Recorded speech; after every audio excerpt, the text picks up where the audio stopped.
दिल्ली के Haryana guest house में आज फिर से कांग्रेस स्क्रीनिंग कमेटी की बैठक शुरू हो गई है। इसके बाद कल सीईसी की भी बैठक होगी।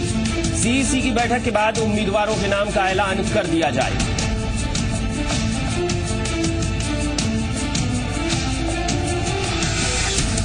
दागी नेताओं को बचाने वाले अध्यादेश का विरोध कर राहुल गांधी ने कांग्रेस को जो संदेश दिया था उसका असर राजस्थान में दिखने लगा है। पार्टी ने दागी नेताओं के रिश्तेदारों को भी टिकट देने से तौबा कर लिया है। यहां तक कि इन नामों पर विचार भी नहीं किया जा रहा।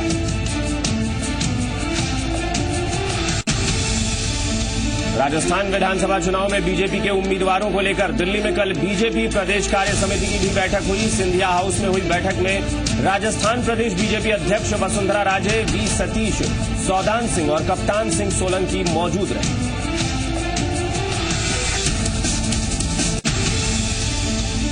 राहुल गांधी को चुनाव आयोग ने नोटिस भेजकर 4 नवंबर तक जवाब मांगा है। मध्य प्रदेश की इंदौर रैली में मुजफ्फरनगर का आईएसआई से कनेक्शन करने पर बीजेपी ने उनकी शिकायत की थी। कांग्रेस ने कहा है कि नोटिस का जवाब दिया जाएगा।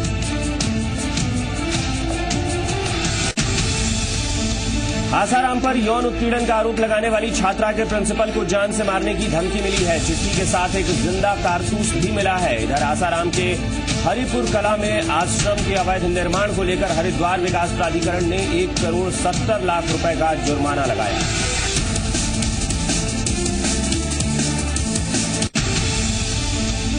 छत्तीसगढ़ चुनाव से पहले बड़ा नक्सली हमला हो सकता है। खुफिया जानकारी के आधार पर गृह मंत्रालय ने राज्य सरकार को अलर्ट किया है। जानकारी के मुताबिक अगले हफ्ते नक्सली किसी बड़े हमले को अंजाम दे सकते हैं। पहले चरण के चुनाव से पहले नक्सलियों के निशाने पर बड़े नेता, चुनाव में लगे कर्मचारी और सुरक्षा बल।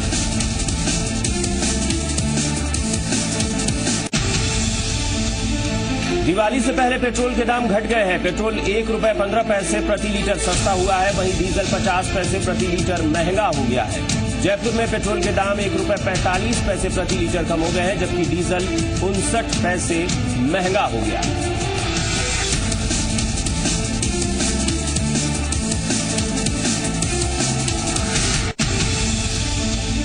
और आज धनतेरस है। धनतेरस के दिन सोना, चांदी और बर्तन खरीदने की परंपरा है। बाजारों में खूब भीड़ रहने की उम्मीद है।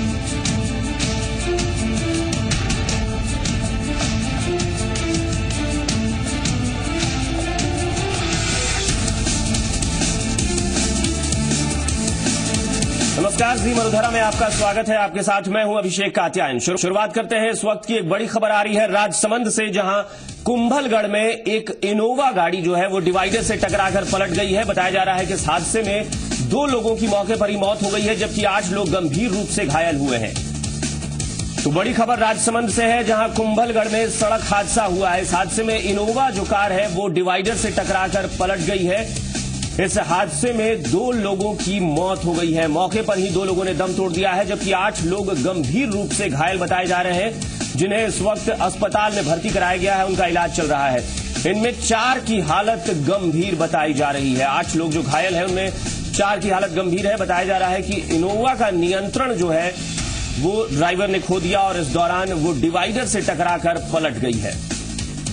कुंभलगढ़ में यह सड़क हादसा हुआ है। 2 लोगों की मौके पर ही मौत हो गई है, जबकि 8 लोग घायल हैं, जिनमें 4 की हालत गंभीर है।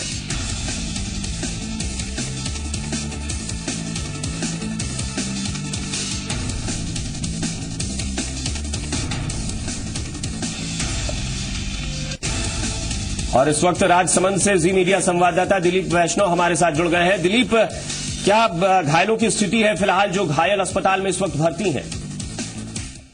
जी, मैं आपको बता दूं कि ये कल सुबह एक सड़क हादसा हुआ है, जिसमें बाड़मेर से चित्तौड़ भ्रमण के लिए जा रहे थे। उस दौरान ड्राइवर को नींद आने के कारण ये हादसा पेश आया है। जिस इनोवा कार में करीब 10 लोग सवार थे, उसमें से 4 लोगों को उदयपुर रेफर किया गया है और 4 की हालत बहुत ही नाजुक बनी हुई है और 4 की उपचार राजसमंद जिला चिकित्सालय में जारी हैं। और जबकि एक की भीलवाड़ा से राजसमंद के लिए रेफर किया, उस दौरान रास्ते में ही दम तोड़ दिया। और दूसरे जो मौत हुई है उसकी मौके पर ही दुर्घटना के दौरान ही मौके पर मौत हो चुकी है। जी दिलीप, हादसे की वजह क्या बताई जा रही है? हादसे की वजह साफ तौर से ये बताई जा रही है कि पूरी रात भर ड्राइवर ने गाड़ी चलाकर यहाँ तक पहुंचे हैं, तो अचानक उसको नींद की झपकी लगने के कारण ये हादसा पेश आया है, जिसमें 2 लोगों की मौत हो चुकी है और 4 की हालत गंभीर रूप से नाजुक स्थिति बनी हुई है और 4 का जिला चिकित्सालय में उपचार जारी है। जी चलिए, बहुत बहुत शुक्रिया दिलीप इस पूरी जानकारी के लिए। तो राजसमंद के कुंभलगढ़ में यह हादसा हुआ है। ड्राइवर को नींद आ गई थी, चूंकि उसने रात भर गाड़ी चलाई थी और सुबह के समय जब उसे नींद आ गई, अचानक से उसने नियंत्रण खो दिया, इनोवा डिवाइडर पर चढ़ी और उसके बाद पलट गई। नियंत्रण खो देने की वजह से यह हादसा हुआ है। 2 लोगों की मौत हो गई है, 8 लोग घायल हैं, जिनमें 4 की हालत बेहद गंभीर बताई जा रही है। जिला अस्पताल में उन्हें भर्ती कराया गया है, जहां डॉक्टर पूरी कोशिश कर रहे हैं इन घायलों को बचाने की।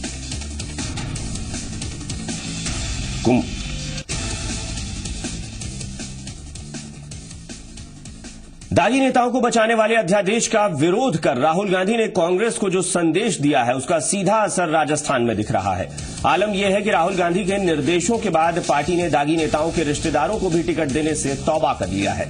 यहां तक कि इन नामों पर विचार भी नहीं किया जा रहा है। अब देखना होगा कि कांग्रेस का यही रवैया महिपाल मदेरणा और बाबूलाल नागर के परिवार के साथ भी होता है, या फिर चुनावी लाभ के लिए कुछ छोटे नेताओं को हटाकर अपनी छवि को बेहतर करने की ये कवायद भर है। हालांकि पार्टी के इस कदम से बड़े पैमाने पर विरोध के सुर भी सुनने को मिल सकते हैं।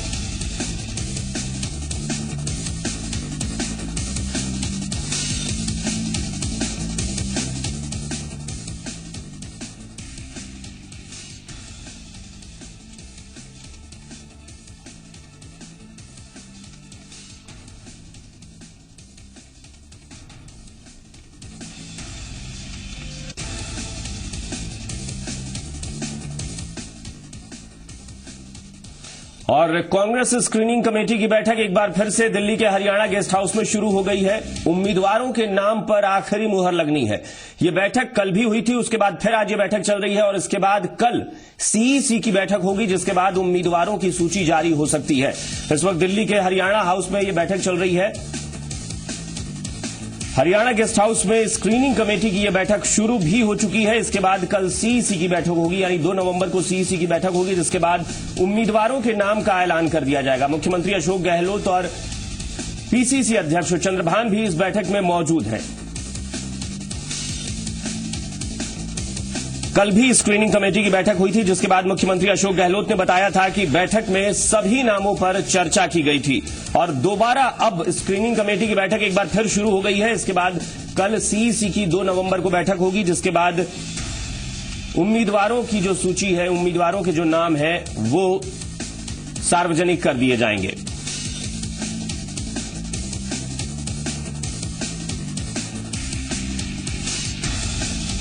और दिल्ली से जी मीडिया संवाददाता सर्वेश मिश्र हमारे साथ जुड़ गए हैं। सर्वेश, बैठक के बारे में बताएं, क्या जानकारी मिल रही है? देखिए, अभी बैठक शुरू हुई है। 11 बजे ये बैठक शुरू हो गई है और कल जो बैठक हुई थी उसमें सीपी जोशी भी शामिल थे, लेकिन आज मुख्यमंत्री अशोक गहलोत और स्क्रीनिंग कमेटी के अध्यक्ष अजय माकन, गुरदास कामत, डॉक्टर चंद्रभान, आसिफ खुटिया मौजूद हैं। और आज सीईसी की बैठक होनी थी, लेकिन कुछ सीटें फंस रही थी, जिसकी वजह से सीईसी की बैठक नहीं होगी, स्क्रीनिंग कमेटी की बैठक हुई है। और आज जो बैठक होनी थी सीईसी की, वो अब कल होगी। यानी कि कल की बैठक और आज की बैठक में सारी सीटों को तय कर लेंगे और इसको भेजने के बाद फिर कहीं जाके कल पहली लिस्ट इनकी आ सकती है। लेकिन मैं आपको बता दूं कि 28 तारीख को भी सीईसी की बैठक हुई थी, नतीजा कुछ नहीं निकला। आज भी सीईसी की डेट थी और अब कल वो सीईसी की डेट दी गई है और इसके बीच में जो टाइम बचा उसमें स्क्रीनिंग कमेटी की बैठक हुई अभिषेक। सर्वेश, पहले भी स्क्रीनिंग कमेटी की बैठक जब खत्म हुई थी तब लिस्ट लगभग फाइनल हो गई थी, लेकिन एक बार फिर से तमाम चीजों की खामियां बताकर एक बार फिर स्क्रीनिंग कमेटी की बैठक शुरू हुई। क्या अब यह स्पष्ट है कि आज की जो बैठक है स्क्रीनिंग कमेटी की, ये आखिरी बैठक है, इसके बाद अब उम्मीदवारों के नाम लगभग फाइनल हो जाएंगे? देखिए अभिषेक, माना तो यही जा रहा है कि आज की स्क्रीनिंग कमेटी की बैठक फाइनल होनी चाहिए, क्योंकि अब तक 11 राउंड की ये बैठक हो चुकी है। आज 11वां दिन है और बीच में अब तो सीपी जोशी भी बैठ चुके हैं, केंद्रीय मंत्री, जिनको लेके ये कहा जाता था कि उनकी और अशोक गहलोत की सीटें फाइनल नहीं हो पा रही है। कल वो लोग भी बैठ चुके थे और आज की जो बैठक है बाकी स्क्रीनिंग कमेटी के सदस्य बैठ रहे हैं, तो यानी कहीं न कहीं अगर सीपी जोशी जब बैठक में बैठे हुए थे तो वो सारी बातों को तय कर लिया गया होगा।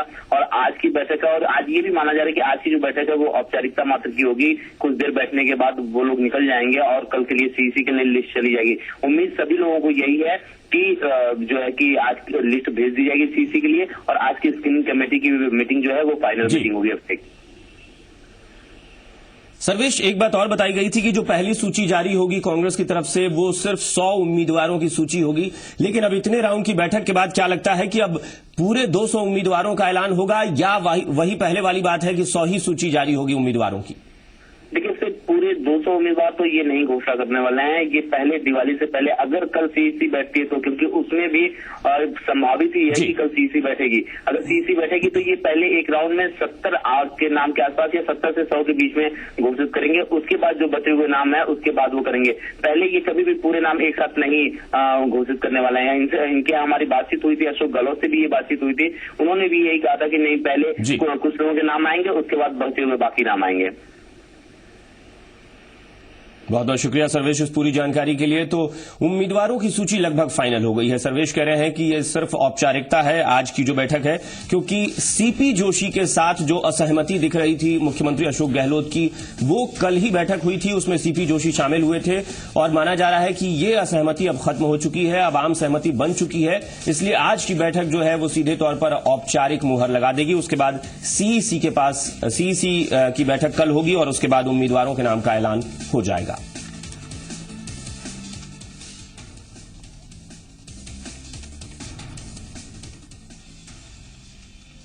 वहीं दिल्ली के सिंधिया हाउस में राजस्थान बीजेपी कार्य समिति की बैठक हुई। बैठक में राजस्थान प्रदेश बीजेपी अध्यक्ष वसुंधरा राजे, वी सतीश, सौदान सिंह और कप्तान सिंह सोलंकी मौजूद रहे। बताया जा रहा है कि बैठक में टिकट बंटवारे पर मंथन हुआ। आपको बता दें कि कप्तान सिंह सोलंकी ने बयान दिया था कि 5 नवंबर तक प्रदेश की सभी 200 विधानसभा सीटों पर बीजेपी अपने उम्मीदवारों की लिस्ट जारी कर देगी।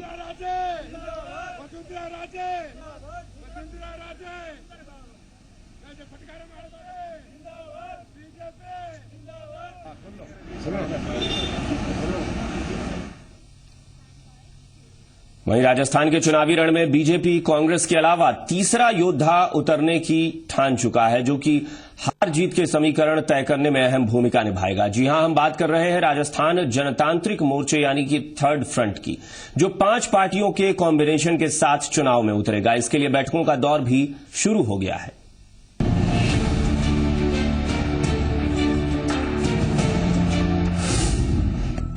क्या राजस्थान में बिगड़ेगा चुनावी समीकरण? क्या तीसरा मोर्चा करेगा कोई कमाल? क्या बीजेपी कांग्रेस का तोड़ है तीसरा मोर्चा? क्या राजस्थान में गेम चेंजर की भूमिका निभाएगा तीसरा मोर्चा? इन सवालों के बहुत मायने हैं, क्योंकि राजस्थान में तीसरे मोर्चे ने सरकार बनाने की ठान ली है। प्रदेश में कांग्रेस और बीजेपी की सियासी मजबूती को देखते हुए इनके दावे भले ही बेमानी लगते हों, लेकिन चुनावी दंगल में सब कुछ संभव है।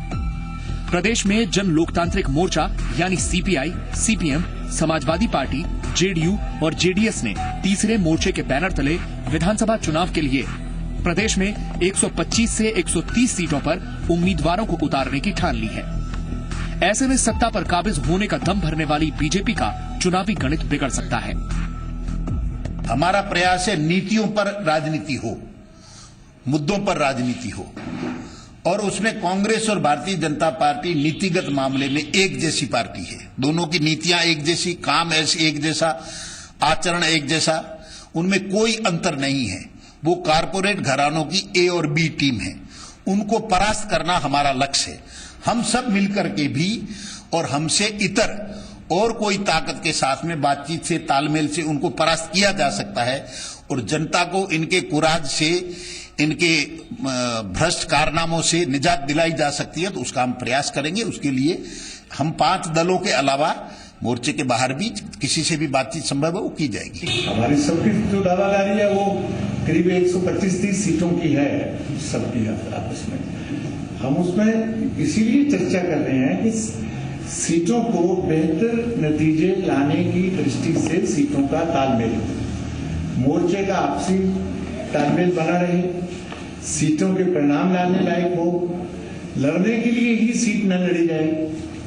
और इसी दृष्टि से हमारी कई दौर की पहले बातचीत हो चुकी है। अभी हम आज और कल में अंतिम दौर पे इस सब बात को लाके तय हमारा ये किया हुआ है कि हम उन सीटों की एक मुश्त घोषणा करेंगे, पहली सूची, जिन पे आज सहमति हो जाएगी उनको एक साथ। इसलिए हमने आपस में ये भी सेंसर किया हुआ है कि हम अलग अलग अपनी दावेदारी की सूची अलग अलग जारी नहीं करेंगे।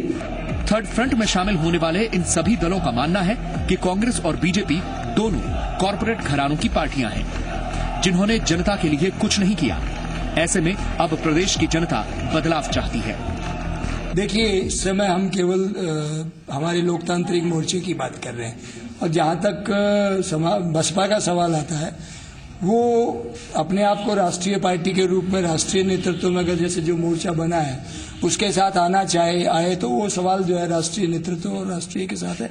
हम लोग इस समय जो इकट्ठे हुए हैं वो राजस्थान लोकतांत्रिक मोर्चे की एक राय नीतिगत आधार पर हम इसको हमारे उम्मीदवार उतारेंगे। अन्य पार्टियों का कोई सवाल आता है तो उसको चर्चा होगी तो हम चर्चा करेंगे। हाँ, राजपा का नेतृत्व भी एक ईमानदार नेतृत्व है, एक जुझारू नेतृत्व है, आम जनता के सहानुभूति रखने वाला, आम जनता के दुख दर्द को समझने वाला नेतृत्व है। इसलिए राजपा जो है वो एक ऐसा विकल्प है जो राजस्थान को भ्रष्टाचारियों से मुक्त कर सकती है।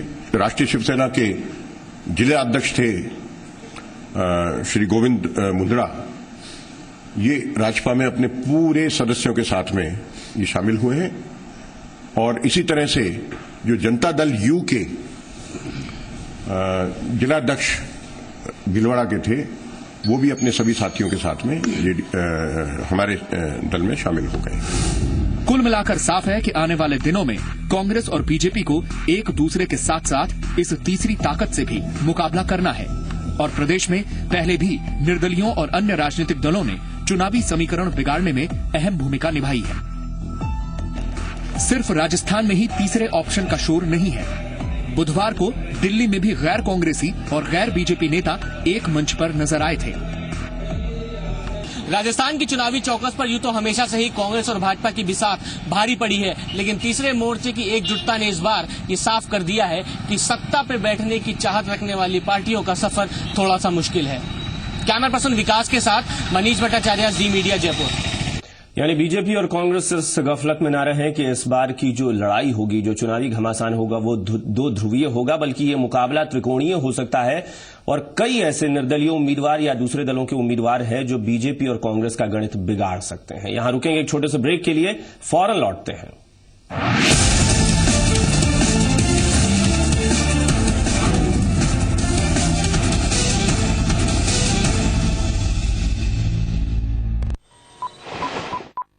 दिन भर की वो बड़ी खबरें जिन्होंने राजनीतिक गलियारों में बढ़ाई सरगर्मियां, अर्थव्यवस्था को दी रफ्तार, कारोबार को चमक, जो लाइन खेल के मैदान में तूफान और फूंकी बॉलीवुड में नई जान। खबर दिन भर, रोज रात 11 बजे, जी मरुधरा पर मेरी शान मेरा अभिमान। My favorite fashion recommendation for the season? Snow White. Inspired by my Sarah Snow White. Sarah reflects my style.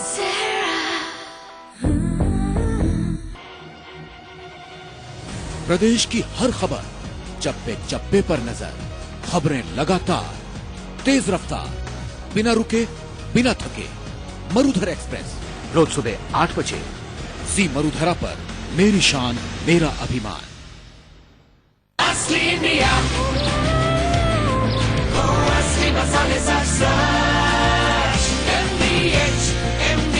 यही है असली India. My favorite metallic jewelry is inspired by my stylish Sarah faucet. Sarah reflects my style. इन सब सवालों के जवाब हम नेताओं से मांगेंगे। ये जनता की आवाज है। चुनाव का टाइम है, गर्मी होना भी जरूरी है। अभी आवाज नहीं उठाओगे तो कब उठाओगे? चोरी करते हैं बीजेपी वाले या कांग्रेस वाले, आने वाली पीढ़ी याद रखेगी अशोक गहलोत ने जो काम किया है। पानी मिला और सबसे बर्बाद हुआ तो किसान हुआ। खाना सबसे नहीं मिलता। नेताओं को उनके 2 आंख है, जनता के 4 आंख।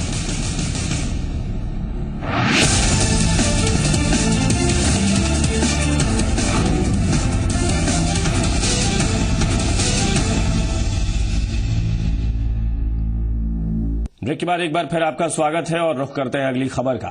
दीपावली आने को है, लेकिन बाजार में सब्जियों के बढ़े हुए दाम ने त्योहार की रौनक को फीका कर दिया है।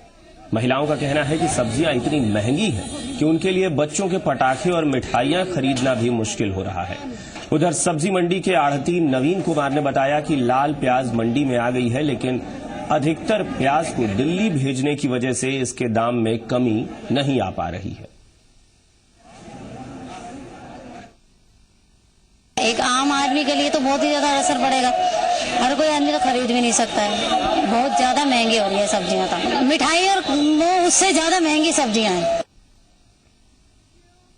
दिवाली से पहले पेट्रोल ₹1.15 सस्ता हो गया है। डॉलर के मुकाबले रुपए में मजबूती और अंतर्राष्ट्रीय बाजार में क्रूड ऑयल के दाम घटने से ऑयल मार्केटिंग कंपनियों ने दाम घटाने का फैसला किया है। वहीं डीजल के दाम में 50 पैसे की प्रति लीटर बढ़ोतरी की गई है। नए दाम लागू होने के बाद दिल्ली में पेट्रोल का दाम ₹72.40 प्रति लीटर से घटकर ₹71.02 हो गया है। वहीं जयपुर में पेट्रोल के दाम में ₹1.45 प्रति लीटर की कमी हुई है, जबकि डीजल में 59 पैसे का इजाफा हुआ है।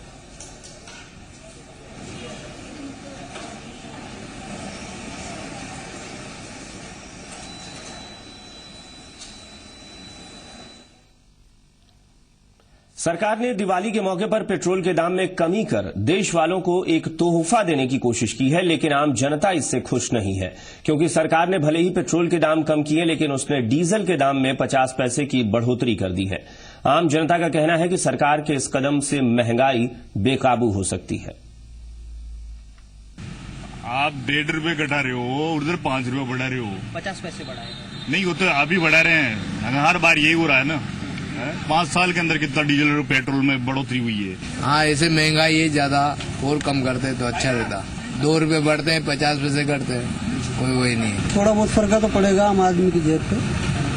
थोड़ा महंगाई ज्यादा ही बढ़ गई थी, तो उससे थोड़ी कम से कम, ज्यादा नहीं तो थोड़ा बहुत तो राहत मिलेगी। महंगाई की मार इस बार पटाखों पर भी पड़ी है, जिससे पटाखों के दाम दोगुने हो गए हैं। इसका असर पटाखों की बिक्री पर भी साफ देखने को मिल रहा है। बीकानेर में पटाखों की दुकानें तो सज गई हैं, लेकिन दुकानदार ग्राहकों के इंतजार में ही बैठे रहते हैं। दुकानदारों की माने तो इस बार पटाखों की वैरायटी तो काफी है, लेकिन उन्हें खरीदने वाला कोई नहीं है।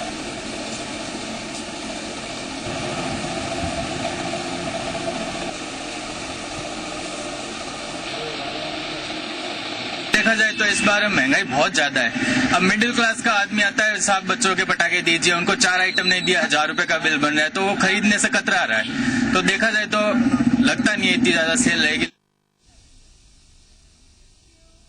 दिवाली का त्योहार आते ही पिंक सिटी जयपुर पर्यटकों से गुलजार हो जाती है। इन दिनों राजधानी जयपुर के पर्यटन स्थलों पर विदेशी सैलानियों की भीड़ देखी जा रही है। दिवाली के मौके पर जयपुर शहर की रौनक विदेशी पर्यटकों को खूब पसंद आ रही है। दिवाली से पहले जयपुर शहर में की गई लाइटिंग, दुकानदारों और बाजारों की आकर्षक सजावट विदेशी पर्यटकों के लिए आकर्षण का केंद्र बनी हुई है।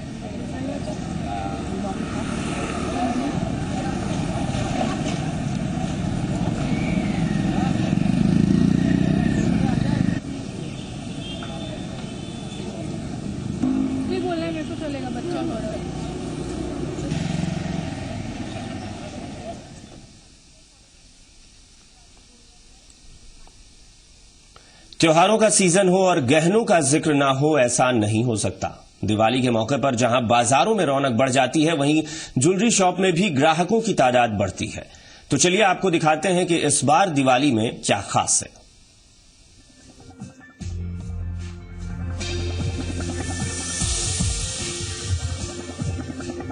दिवाली दीपों का त्योहार, खुशियों का त्योहार है। दिवाली आते ही बाजार की रंगो चमक बढ़ जाती है। हर तरफ बाजार में लोगों की भीड़ लगी होती है। लेडीज शॉपिंग के लिए मार्केट के चक्कर काटती हैं ताकि दिवाली के दिन वो सबसे ज्यादा खास लग सके। जाहिर है जहां महिलाओं की सुंदरता की बात होगी वहां गहनों का जिक्र भी होगा। जयपुर के जौहरी बाजार में भी दिवाली की धूम मची है। मार्केट भी काफी सजा हुआ है। जौहरियों ने भी हमेशा की तरह खूबसूरत गहनों से अपनी दुकानों को सजाया है, जिसे लेडीज काफी पसंद भी कर रही हैं और अपने लिए शॉपिंग भी कर रही हैं। दिवाली आते ही बाजार की रंगो चमक बढ़ जाती है। लेडीज अपने लिए ढेर सारी शॉपिंग करने बाजार में घूमती है। यहाँ भी हमारे साथ एक लेडीज मौजूद है। आइए जानते हैं कि इस दिवाली पर वो अपने लिए क्या खास खरीदारी करने आई है। मैम अपना नाम बता दीजिए। मेरा नाम करुणा जोलिया। करुणा जी, आप क्या लेने आई हैं यहाँ पे? मैं यहाँ पर गोल्ड की रिंग लेने आई हूँ जी, ये रोडियम की है और डायमंड रिंग। क्या खास है कि आपने दिवाली का वेट किया? ऐसा कुछ खास? ऐसा कुछ नहीं, हम हर साल दीपावली पर यही शॉपिंग करते हैं जी, गोल्ड की जी। तो जैसा कि आपने देखा कि महिलाओं में काफी उत्साह रहता है कि दिवाली पर अब वो अपने लिए रिंग खरीदेंगी, कोई सोचता है कि वो अपने लिए नेकलेसेस खरीदेंगी। आइए जानते हैं यहाँ के हेड से कि वो हमारे दिवाली पर हमारे और आपके लिए क्या खास ऑफर दे रहे हैं जिससे महिलाएं और भी ज्यादा उत्साहित होकर दुकान की ओर दौड़ेंगी। सर आप बताइए कि दिवाली पर आप क्या खास दे रहे हैं हमें? दीपावली में एक तो हम लेबर में डिस्काउंट करते हैं और उसके अलावा भी जो है गिफ्ट आइटम देते हैं और टोटल हॉल मार्किंग है हमारे यहाँ। हॉल मार्किंग के सिवाय हम कुछ रखते ही नहीं और इसी बात में हमारा मशहूर है। हमारे यहाँ ग्राहक जो इसी में हमारे ईमानदारी का मालूम होता है। तो जैसा कि देखा आपने कि दिवाली में महिलाएं दुकान की ओर तो दौड़ती ही दौड़ती ढेर सारी शॉपिंग करती है, लेकिन जौहरी भी उन्हें ऑफर देने से पीछे नहीं हट रहे हैं और आप भी फटाफट यहाँ पर आके शॉपिंग कर सकते हैं। जौहरियों की इस सौगात को देखकर आपकी दिवाली और भी ज्यादा खास हो जाएगी और सोने की चमक आपकी दिवाली में चार चांद लगा देगी। निशात सिद्दीकी, जी मीडिया, जयपुर। दीपावली का वक्त है और ऐसे में बाजार में व्यापारी जो हैं वो ऑफर्स बहुत सारे देते हैं, ग्राहकों को लुभाने की कोशिश करते हैं। तो चलते चलते आपको हम दिखाते हैं कि कैसे कार कंपनियों ने भी बाजार में ऑफर्स की धूम मचाई है। कार मार्केट में ऑफर्स के जाल में फंसने से बचें। फेस्टिव सीजन में बायर्स को शोरूम तक लाने के लिए कार कंपनियां एक से बढ़कर एक लुभावने ऑफर्स दे रही हैं। कोई कैश डिस्काउंट दे रहा है तो कोई एक्सचेंज ऑफर, तो कोई सोने के सिक्के और कई कंपनियां फ्री इंश्योरेंस की पेशकश भी कर रही हैं। कार कंपनियां सेल्स बढ़ाने के लिए बड़ी कारों पर ज्यादा डिस्काउंट का ऑफर्स देती हैं, लेकिन इन ऑफरों पर आपको अपनी आंखें खुली रखनी होंगी, क्योंकि ऐसा न हो कि यह ऑफर आपकी जेब पर भारी पड़ जाए। नई कार खरीदते वक्त आप अपनी जरूरत और बजट के मुताबिक ही फैसला करें। आपको ये देखना चाहिए कि आपको जिस कार की जरूरत है उस पर क्या ऑफर्स मिल रहे हैं। कोई कार सिर्फ इसलिए नहीं खरीदनी चाहिए कि उस पर अच्छा डिस्काउंट मिल रहा है। इसके साथ ही कार की माइलेज और रिसेल वैल्यू को भी ध्यान में रखकर कार की खरीदारी करें। कार खरीदते वक्त आप अपने पार्किंग स्पेस समेत मेंटेनेंस कॉस्ट का भी ख्याल रखें। मिसाल के तौर पर छोटे कार की हेडलाइट बदलने के लिए आपको 2,000 रूपए खर्च करने पड़ सकते हैं, तो वहीं बड़ी कार के लिए ये खर्च 30,000 से 40,000 रूपए तक हो सकता है। फ्री कार इंश्योरेंस का झांसा। ग्राहकों को लुभाने के लिए कुछ डीलर और ऑटो कंपनियां फ्री कार इंश्योरेंस का भी ऑफर दे रही हैं। ये कंपनियां 3 साल तक इंश्योरेंस प्रीमियम देने का भी वादा कर रही हैं, लेकिन इंश्योरेंस कंपनियों का कहना है कि एक साथ 3 साल के लिए मोटर पॉलिसी नहीं ली जा सकती, यानी मोटर इंश्योरेंस पॉलिसी सिर्फ 1 साल के लिए ही होती है। लिहाजा कस्टमर को इस बात को डीलर से अच्छी तरह से समझना चाहिए कि आखिर डीलर 3 साल के फ्री इंश्योरेंस के वादे को कैसे पूरा करेंगे। ऐसे में अगर समझदारी से आप इस दिवाली में ऑफर चुनेंगे तो उससे आपकी दिवाली शुभ के साथ साथ लाभदायक भी हो जाएगी। ब्यूरो रिपोर्ट, जी मीडिया। इन्हीं खबरों के साथ इस बुलेटिन में फिलहाल इतना ही, लेकिन एक छोटे से ब्रेक के बाद देखिए हमारा खास कार्यक्रम आपकी आवाज।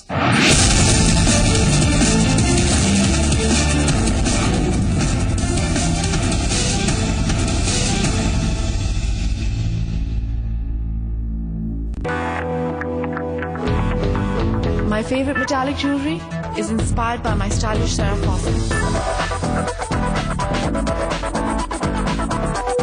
Sarah reflects my style. Kashmir से कन्याकुमारी, हर घर में है पहचान हमारी। वाह, खाने का मजा आ गया। ये तो मेरी 80 साल की मेहनत का नतीजा है। 80 मसाले MDH